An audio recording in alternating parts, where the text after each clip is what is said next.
All right, this video is going to be really off the cuff. I'm shooting from the hip. I'm not going to be scripting anything. It's just some thoughts that I have about Wonder Woman and also Alita Battle Angel and how they compare. Now, I don't want anybody to get the wrong idea about the video.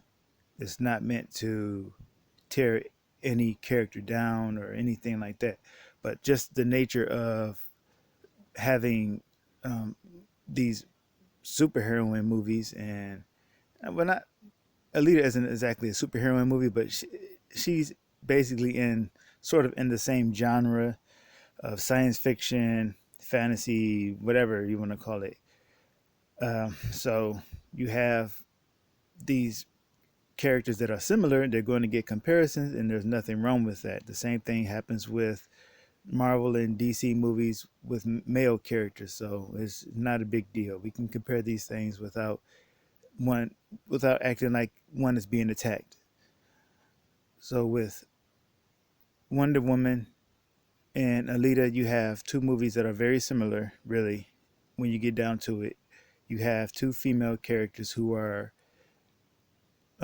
fish out of water, as the saying goes. They enter into a world that is male dominated and that is unfamiliar to them, and they are a lot. They are, yeah. I don't want to say they're like children because that may sound demeaning, but they just enter the world with this innocence and naivete and not knowing exactly how to get their way around. So, although some people may look at this as a negative, they do need they do have the help when they need the help actually of people to show them around. And those people that they have just happen to be males. I don't see that as a negative. It's just the way it worked out. And I think what I really love about both of these movies is they don't they don't emphasize the difference in sexes, and that is what the goal is supposed to be, right? We want equality, right? So if we want equality and we're always emphasizing our differences, that is actually more like more like segregation. You're supposed to be forgetting our differences, not emphasizing our differences.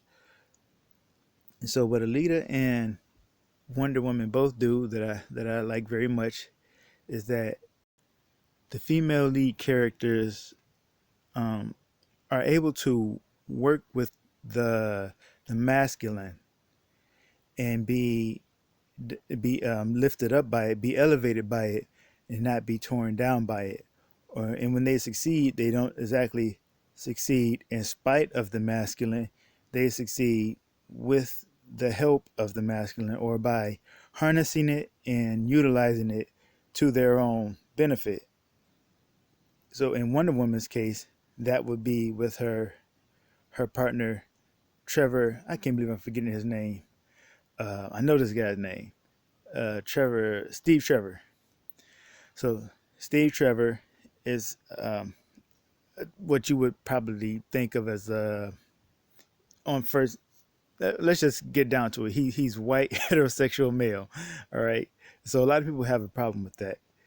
It and so Wonder Woman though, yeah, she's stronger than him. She's probably wiser than him in some ways, but she's entering the world that she doesn't understand. So she is going to need his assistance, his help, in order for her to be the best that she can be, in order for her to become everything that she can be. And the same happens with Alita. She's stronger than the male that she encounters, but she never has to fight against him in order to get where she's going. She's actually elevated by him, and I'll explain why. Hopefully, I don't forget, but it has to do with the berserker body. And just looking at this sort of in a let's say this is use a metaphor here. Fire, right? Fire is a masculine element. Water is feminine, but typically what people do is they look at the masculine as being destructive, and that's part of the way people are being trained to think these days. What's male is destructive, and what's female is creative and beneficial. So, with an element like fire, you think in this masculine, you would think, well, fire burns, fire destroys, fire tears down, and things like that. But actually, what fire does is it transforms things, and that's what happens to these characters in the movie. With Wonder Woman and Alita, both of these characters are transformed with the help of the male or the masculine, which is, I was using fire as a metaphor for. So, where would humanity be without fire? Do you have to quench it? Do you have to quench fire to actually? I mean, is it something that's destructive that you have to quench, or is it something that you should actually harness and use as it is, and not seek to destroy it or seek to change it? And so, with Wonder Woman and Alita, they both make use of these masculine or male elements in their world. So, in Wonder Woman's case, what she does is she goes to war. She's in World War I, and of course, she has her main objective is to destroy Ares, and Ares, the god of war, and Mars, and that is another symbol of the masculine. Actually, that's his sword and shield is actually the symbol for the male. So that was her main objective, but she can't quite get there without the help of men in her. I'm gonna say platoon. What do you call it? Her unit or whatever that she is working with in the military. She can't get there without their help. And what I also liked about the movie is that it it didn't show men as these warmongering, um, destructive people. It showed them as, or showed us, because I'm a man too, as people who have desires other than fighting, other than war. People wanted in the movie wanted nothing more than to be an actor or to be, um, or not even that, but it showed men as frail as well. You had men suffering from PTSD and other things, and it didn't just paint this broad picture of the male or the masculine as this just mindless destructive force. And I really appreciate that about Wonder Woman, and I appreciate that even more coming from a female director, because too often it seems like, so many female directors are wrapped up in this idea that the male or the masculine has to be quenched, the fire has to be put out rather than utilized and harnessed. And and one example of this is when there is a, sniper in the tower, and Wonder Woman needs to be able to reach that tower, but she actually needs the help of men who put, I believe it was a hood of a car, on their back, and Wonder Woman was able to use that as a platform to jump off of in order to reach the tower. So in this case, she was using the masculine, and willing the masculine was cooperating with her to elevate her in order for her to reach her goal, to reach her destiny.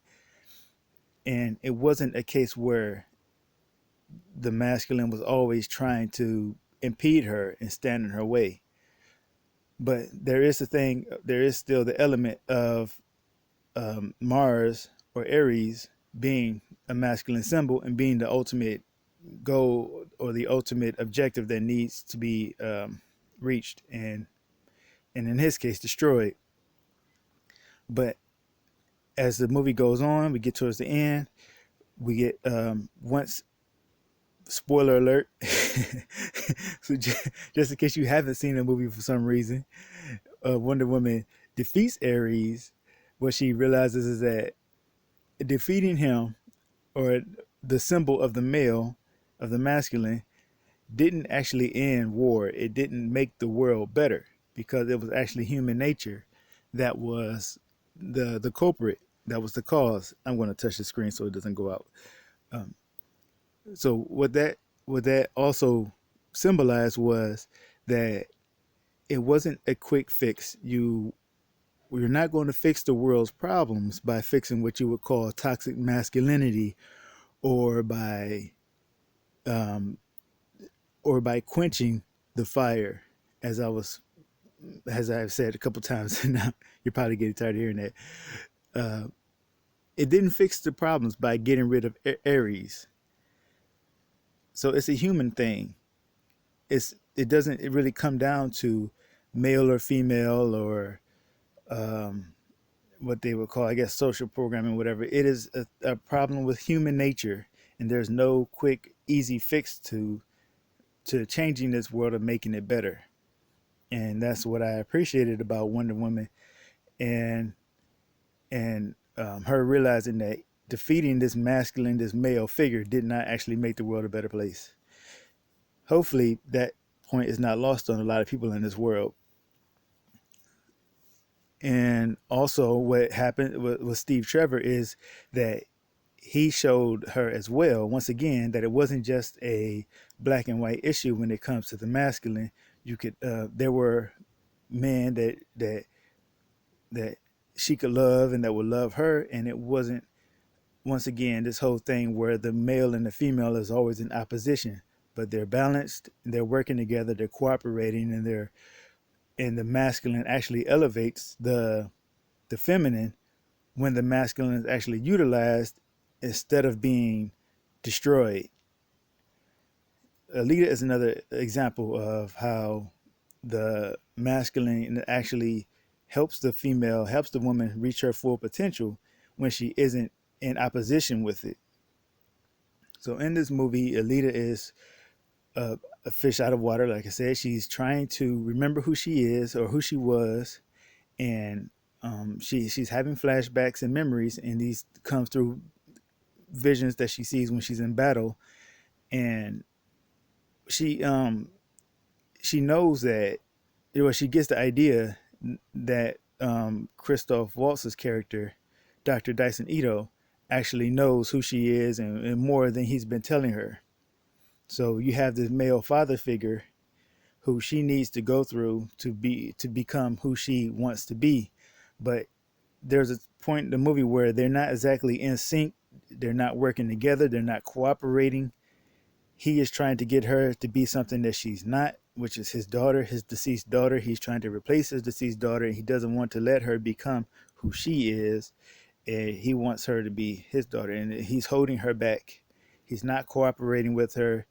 And what she does is she goes off and she basically starts a fight, and that's going to come back to bite her in the butt later. But she ends up getting really badly injured due to one of the villains who comes in named Grishka. And if Christoph Waltz's character had actually helped her as he was supposed to, and put her in this berserker body, this cyborg, advanced humanoid cyborg body, then she probably wouldn't have lost that fight. It could probably be argued because I'm not going to get into that, but she probably wouldn't have lost that fight if he had helped her from the beginning. And so he had learned that lesson, that he had to let go of what he wanted her to be, and to help her be who she wanted to be and who she needed to be herself, really, in order for her to reach her goal and everything to work out.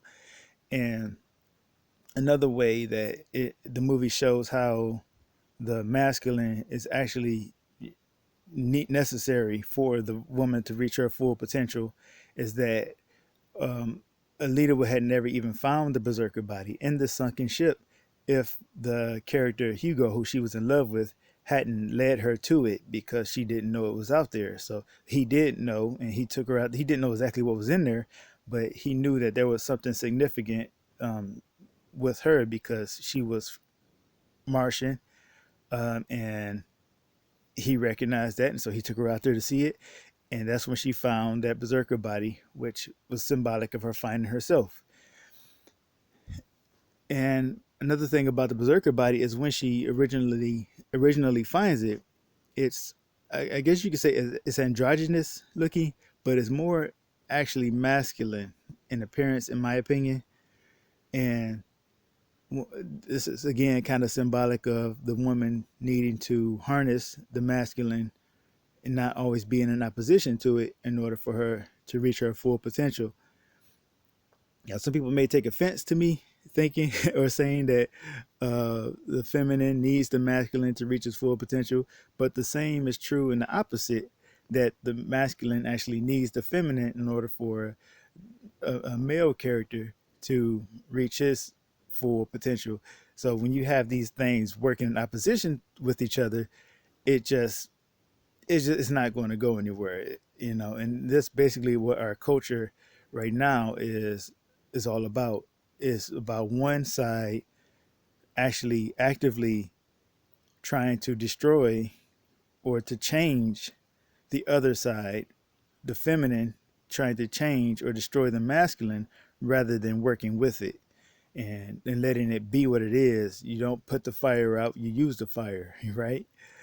Um, and those are things that these two characters do very well, and I and it's characters like these who I would like my children to to watch and to learn from.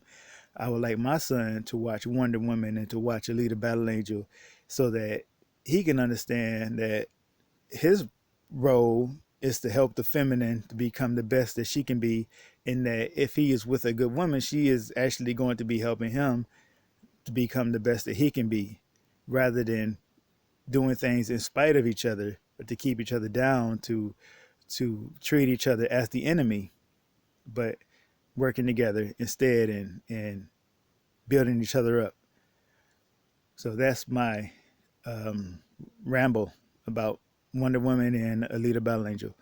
I love both of these movies, and I can't recommend them highly enough. So that's all. Thank you.